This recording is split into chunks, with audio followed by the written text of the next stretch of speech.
Today I'm going to talk about a spending analysis and the importance of a spending analysis. And what a spending analysis is it is a really great tool that you can use to break down how much you're spending in each category. So if you're new to budgeting or you've been trying to figure out a budget for a little bit and you're just not sure of the numbers and how much do I spend in groceries a month? How much am I spending in eating out? What about gas and entertainment, personal money? How much am I spending in these categories? I don't know because I've never tracked my spending. Well, a spending analysis is a really great tool that you can use to figure those numbers out. I actually have a spreadsheet for you guys where you can go line by line and put in the categories that you're spending. So every time that you go to the grocery store, you add it in. Every time you go to the different places, you can add it in the different columns, in the different categories. Then the spreadsheet does its magic and it calculates everything for you. And it'll even give you an average at the end so that you can see, okay, for the past 3 months, I've spent $357 on average on groceries a month. I've spent $123 on eating out. I've spent $200 on gas. And it'll tell you your average over the month so that you can say, okay, you figure out how much we need to put for groceries. How much do I need to put for eating out? How much do I need to put for gas or whatever it is, and it's going to calculate everything for you. So let's dig into the spreadsheet. I'll tell you how it works. It's super easy to use and it's really going to just change your life and be a game changer in creating your first budget so that you can be successful. This is what you're going to see when you go into the spreadsheet. So when you first open it, there is a example section. So this is so you kind of get an idea of how to fill out the form. So first column here is account. So what account is it in? Was it cash? Was it on a debit card? Was it a credit card? Where was it coming from? The date, the description of the item or the purchase, or the location. You can do that as well. And then for each item, you're going to go line by line and put it into a category. So groceries, eating out, personal spending money, gas, household items, or miscellaneous. And then the total is going to be here on the left. And then it's going to add up the totals for each category. So for groceries, you can see they spent $300.45. Eating out was $57.41. Personal spending was $147.75. Gas was $140.28. Household items is $126.96. Miscellaneous is $65.23. So what you're going to do is you're going to bring up your bank records or your debit card bank, whatever you're using, and go month by month. I personally recommend doing this for at least 3 months, all the way up to 6 months. So they are all the spots here. You can add rows if you need to. And I'm going to show you just briefly how to do it. So say for the first one, it is going to be in our Chase account. Then the date is 2/1/21. The location is Aldi. We went grocery shopping and we spent $89.67. So what's going to happen here is you're going to see it total up here to $89.67 and then also across as well so you can see.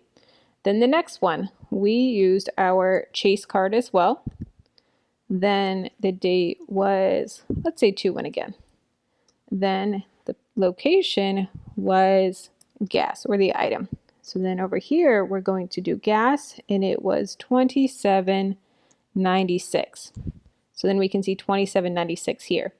Then if you scroll down all the way to the bottom, you're going to see 2 different sections. So this is really important to do this a minimum of 3 months or 6 months. You want to make sure that you're doing either 3 or 6 because the way that calculations are set up, it's automatically going to do the formulas for you. This table right here is only going to calculate the first 3 months of the Excel sheet. And then this one is going to calculate all of them, the average of 6 months.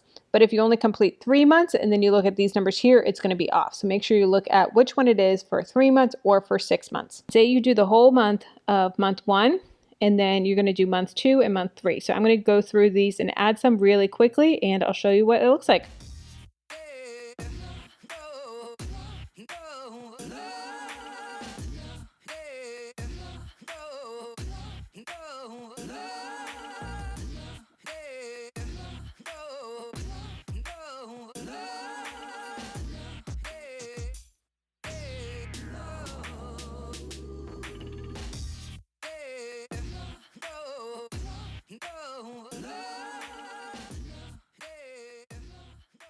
Okay, as you can see, I've gone through and done the first 3 months here and filled them out.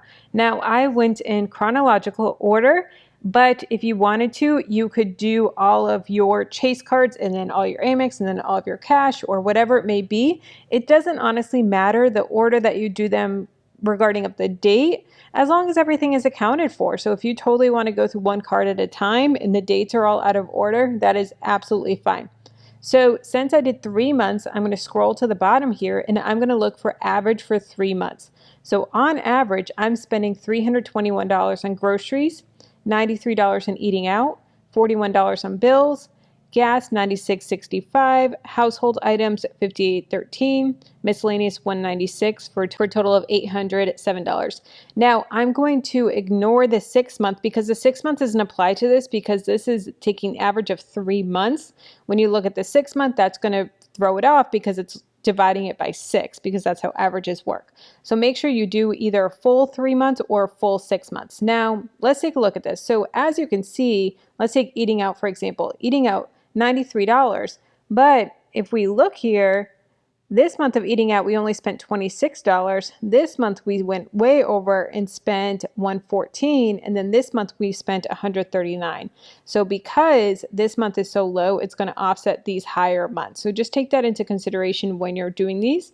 And then on average, we're spending groceries $275, $344, and then $343. So take into consideration the average of what you're doing your grocery budget. So say you're spending on average $321. That's a great place to start when you're creating your budget, is about $320. Now you may want to get it under $300 or $280 or whatever it is, but I would start here when you're creating your budget, and then you can go from there, and then you can dig in deeper and say, okay, we're going to cut $20 this month, or we're going to cut this, or one eating out trip, and we're going to try, or one grocery trip, and we're going to try cutting it out a little bit. We're going to do a pantry challenge, whatever it may be. But these are a great way to start your budget so you know how much to create for each category. Because if you haven't been tracking your spending before, you may not know how much you're spending in eating out. And these can be very eye-opening and being like, holy cow, we're spending so much money eating out. We're spending so much money in groceries. And it's a great way to keep yourself accountable and just be like, okay, this is what we're doing. This is how we can cut back. And this is how we can build our budget to start. And then the first 3 months of building your budget can be very overwhelming. So just stick with it. As you guys know, I also have a template on how to create your budget. All the formulas are pre-populated just like this one as well. So definitely check that out. And I'll have that linked as well as some printables to keep you motivated as you're paying off debt, as you're starting investing or saving or whatever your goal is. I hope that this was helpful. Again, I have this spreadsheet linked down below for you guys. And if you want to know how to finalize your budget, what steps to take to finalize your budget so that you can hit your goals fast, check out this video here. And if you want to know some side hustles to bring in extra income that you can do from bed, bed or from your home, your couch, wherever it is, check out this video here.